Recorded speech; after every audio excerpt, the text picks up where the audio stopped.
السلام علیکم ناظرین، بیابانی نیوز چینل میں آپ سبھی کا استقبال ہے۔ مولانا جعفر پاشا عقلثانی نے مسلم سے مخالفت کرنے والوں کے لیے ضروری ہدایات پیش کیے۔ مولانا نے اپنی تقریر میں عوام سے مخاطب کرتے ہوئے کہا کہ ہندو تنظیم کے شر سے نہیں، مسلمان آخرت کے حساب سے ڈرتا ہے۔ سوشل میڈیا کو نشانہ بناتے ہوئے کہا کہ حکومت بھی ایسے شر پسندوں کو نظر انداز کر رہی ہے، ان کے خلاف سخت ایکشن لینا چاہیے جو ایک پرٹیکولر کمیونٹی کو بار بار تنگ کیا کرتے ہیں۔ مولانا جعفر Pasha عقلثانی has delivered a speech for the heated situation of social media against Muslim community. Criticism will not destroy the foundation of Islam. Maulana Jafar Pasha has addressed the presentees in his speech. He also gave the strict instruction to all Muslim youngsters to follow 5 pillars of Islam and offered namaz prayer 5 times a day. Bureau report Biyabani news. اس طرح کی ہم خبروں کے لیے Biyabani news channel کو like, share اور subscribe کریں۔ جزاک اللہ۔ کو مٹانے کی کوشش کی گئی ہے۔ اللہ نے انہی میں سے جو ہم کو مٹانے آئے تھے ان کو اسلام میں داخل کر دیا ہے، اور یہ جو کچھ جمع ہو کے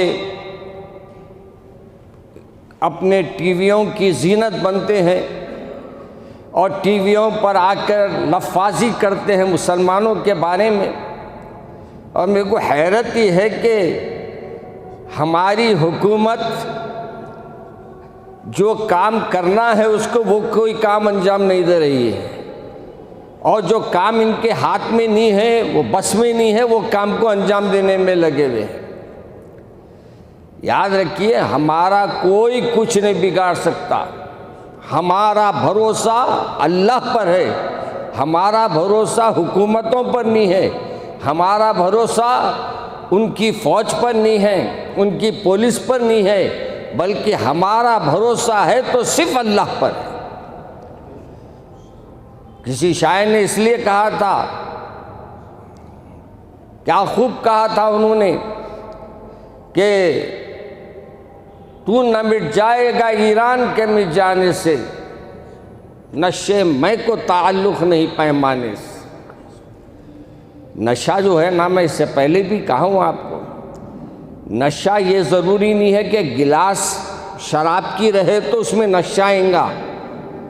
آپ اگر اپنے ہاتھ سے بھی پی لیے تو نشہ چڑھ جائے گا۔ تو ایسے ہی ہمارے کو یہ بندر بھپکیوں سے ہم ڈرنے والے نہیں ہیں۔ اور یاد رکھو، ہم جب آئے تھے، جب ہمارے پیارے رسول تشریف لائے تھے تو ہم 313 تھے۔ آج تم انگلیوں پہ گننے جاؤ تو ہماری تعداد ختم ہونے والی نہیں ہے۔ آج ہمارے لوگ فون کر کے ہم سے کہہ رہے ہیں کہ مولانا آپ ذرا جوش میں آئیے۔ کیا کریں گے جوش میں آ کے؟ آپ دعوتہ کھاؤ، ہم ہوش میں آنا۔ آپ دعوتہ کھانے میں مصروف ہیں، ہم جوش میں آنا۔ آپ اللہ کے گھر کو آنے تیار نہیں ہیں، ہم جوش میں آنا۔ آج کس کی اولاد ہے جو ہم فجر کو اٹھا کے نماز پڑھائے؟ ذرا دلوں پہ ہاتھ رکھ لو، میں یہ نہیں بولتا ہاتھ اٹھاؤ، خود ہم یہ دیکھ لو کہ ہم نے کتنی آج فجر کی نماز ادا کیا نہیں کی۔ اگر ادا نہیں کرے تو ہمارے سے بڑا اللہ کے پاس بڑا گناہگار کوئی اور نہیں ہے۔ جمعہ پڑھنے تو آ جا رہے ہم لوگ، بڑے احترام سے عطر لگا کے، خوشبو لگا کے، بڑی تیاری کے ساتھ جمعے میں آتے ہیں۔ وہ بھی کب؟ جب امام صاحب اللہ اکبر بولے تو ان کے اوپر بھی اللہ اکبر پڑھنے کی نوبت آتی، بول کے دوڑ کے آتے۔ کب تک ہم اللہ کے گھروں سے دور رہیں گے؟ کب تک ہم بزدلوں کے جیسے اپنے پریشانیوں کی بیانات کرتے رہیں گے؟ یاد رکھو، ہم کو کسی کا خوف نہیں ہے، ہم کو کسی کا ڈر نہیں ہے۔ ارے میاں، ہمارے رسول تو ہمارے کو فرما دیے، تم رہے تو غازی ہے اور مرے تو شہید ہے۔ اور مسلمانوں کو موت کوئی نئی چیز نہیں ہے، موت تو آنے والی ہے۔ اچھی موت آنے کی دعا کرنے کا حکم بھی ہے ہم کو۔ بلکہ حضرت عمر رضی اللہ تعالیٰ عنہ مدینہ شریف میں رہا کرتے تھے، مسجد نبوی میں آپ نماز ادا کرتے تھے، اور آپ کی حکومت پھیلی ہوئی تھی ہزاروں میل پہ، لیکن آپ دعا کرتے تھے اے اللہ مجھے موت دے، مدینے میں دے، شہادت کی موت دے۔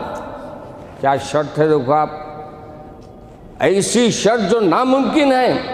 لوگ یہ کہتے تھے کہ حضرت آپ تو مدینہ شریف میں رہتے ہیں، آپ حکومت آپ کی دنیا میں پھیلی ہوئی ہے، 22 لاکھ مربع گز پہ آپ کی حکومت ہے، ایک ظالم کیسے آپ کو مٹانے آ سکتا ہے؟